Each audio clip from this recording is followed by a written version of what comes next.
Let's look at this with a chemical reaction. So here we have N2O4 in equilibrium with 2 NO2.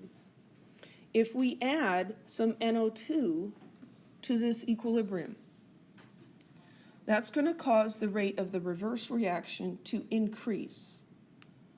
And we'll say that the reaction shifts to the left to remove some of this added concentration. So, personifying this, here's our equilibrium. Everybody's happy. It's status quo. We're all good. We're nice. We're comfortable. And then they go and throw a bunch of NO2 in here. And the reaction says, hey, wait a minute. This wasn't my idea. I don't like this. You put a whole bunch of NO2 in here. I need to do something to get rid of it. The only thing the reaction can do is go in the reverse direction and take some of that N2 and convert it to N2O4. And it will continue to do that until these concentrations give the equilibrium constant again. Here's an illustration. So here we have our equilibrium.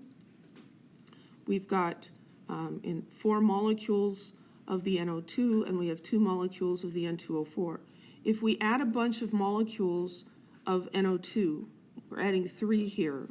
Now there are more of these NO2 molecules.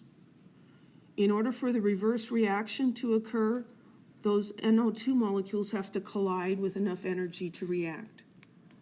Because there are more of them when we put these 3 in here, that reverse reaction is going to happen at a higher rate.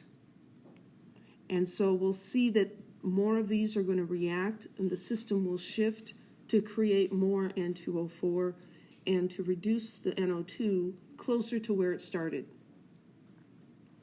So these 2 are reacting. We're going to end up then with 3 of the reactant and 5 of the product. That's closer to what it was originally. Does that make sense? If we add reactant, reaction says, hey, wait a minute. I was good where I was. I don't want this added reactant.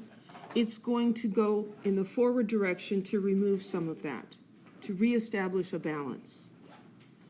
Adding more N2O4 causes the rate of reaction of N2O4 to increase because the rate of reaction depends on the concentration. You increase the concentration, you increase the rate of the forward reaction. There's different ways to think about it, more scientific and less scientific, whatever works.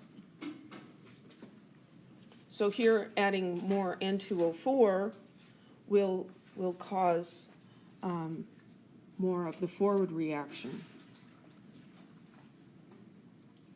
So in summary, if you're starting with an equilibrium, if you increase the concentration of one or more of the reactants, the reaction will shift to the direction of the products. If you increase the concentration of the product, it will shift to the direction of the reactants. So we should be able to answer questions like this. So here we have an equation for a chemical equilibrium, and they're asking us what's the effect of adding more bromine to this mixture. So we're increasing the bromine. What is that going to cause to happen? It'll shift left. Because we're adding bromine, the reaction's like, hey, I need to get rid of some of this, and so it will shift to the left. So the reaction will shift to the left, shift towards the reactants. What if we add BRNO? It'll shift to the right.